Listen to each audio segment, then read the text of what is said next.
5 seconds to go.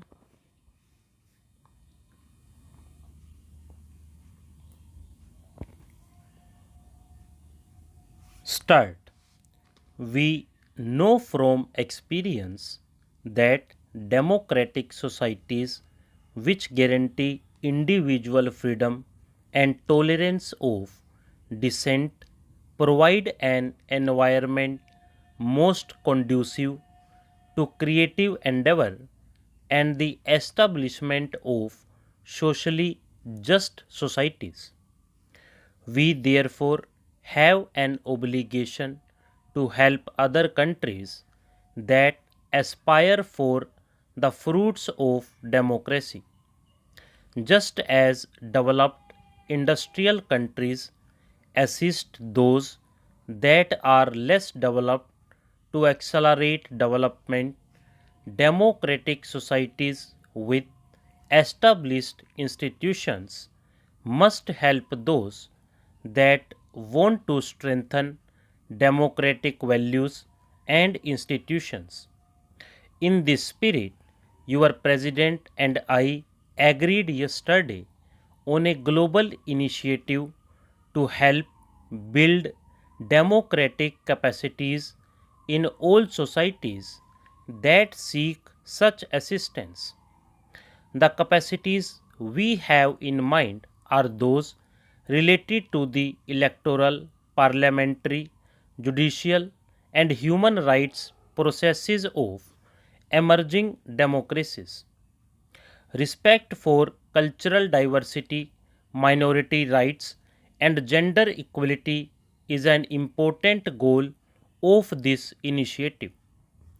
Democracy is one part of our national endeavor, development is the other. Openness will not gain popular support if an open society is not a prosperous society.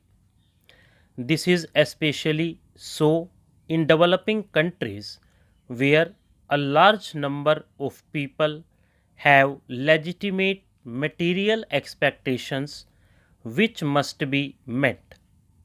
That is why we must transform India's economy to raise the standard of living of all our people and in the process eliminate poverty. India's aspirations in this respect are no different from those of other developing countries. But we are unique in one respect. There is no other country of a billion people with our tremendous cultural, linguistic, and religious diversity that has tried to modernize its society and transform its economy within the framework of a functioning democracy. To attempt this at our modest levels of per capita income is a major challenge. We are determined to succeed in this effort. To achieve our developmental goals, our policies and strategies must be in step with changed circumstances and especially the opportunities now available in the global economy. Our Prime Minister, standing at this very podium 2 decades ago, spoke of the challenge of building anew on old foundations. He started a process of reorienting India's economic policies, which has been continued by successive governments. The economic policy changes that have been made in India have far reaching implications. They have liberated Indian enterprise from government control and made the economy much more open to global flows of trade, capital, and technology.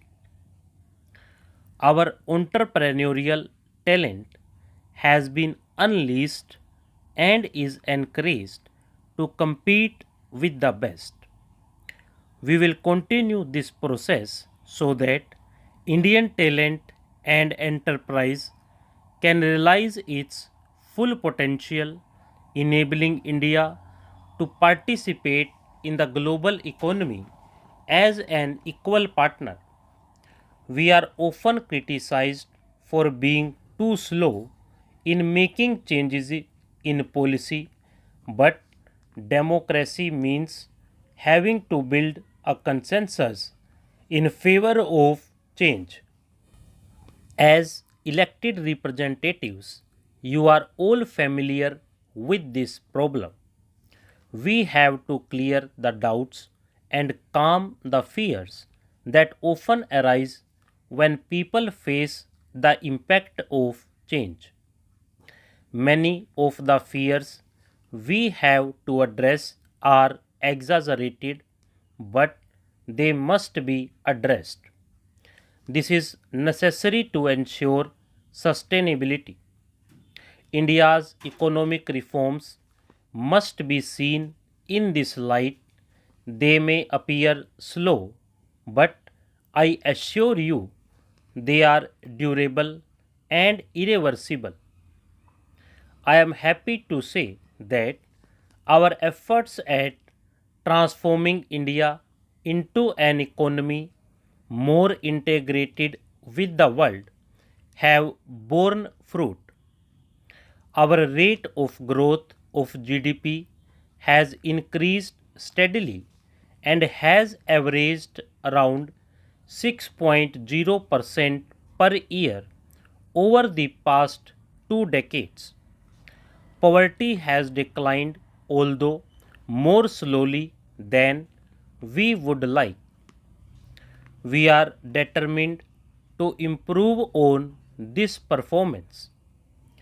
We hope to raise our growth rate to 8% or so over the next 2 years, and we will ensure that this growth is inclusive so that its benefits are widely spread. For this, we must act on several fronts. We must do much more in health and education, which are crucial for human development. We must continue to open up our economy. We must impart a new impetus to agricultural development. We must expand investment in economic infrastructure, which is a critical constraint on our growth prospects. India's growth and prosperity is in American interest. American investments in India, especially in new technology areas, will help American companies to reduce costs and become more competitive globally. Equally, India's earnings from these investments will lead to increased purchases from the United States. The information technology revolution in India is built primarily on US computer related technology and hardware. There are many other examples of such two-way benefits with both sides gaining from the process. US firms are already leading the foreign investment drive in India. I believe 400 of the Fortune 500 are already in India. They produce for the Indian market and will hopefully also source supplies from India for their global supply chains. We welcome this involvement and look forward to further expansion in the years ahead. India needs massive foreign direct investment, especially in infrastructure. I hope American companies will participate in the opportunities we are creating. The 21st century will be driven by knowledge based production in the world store.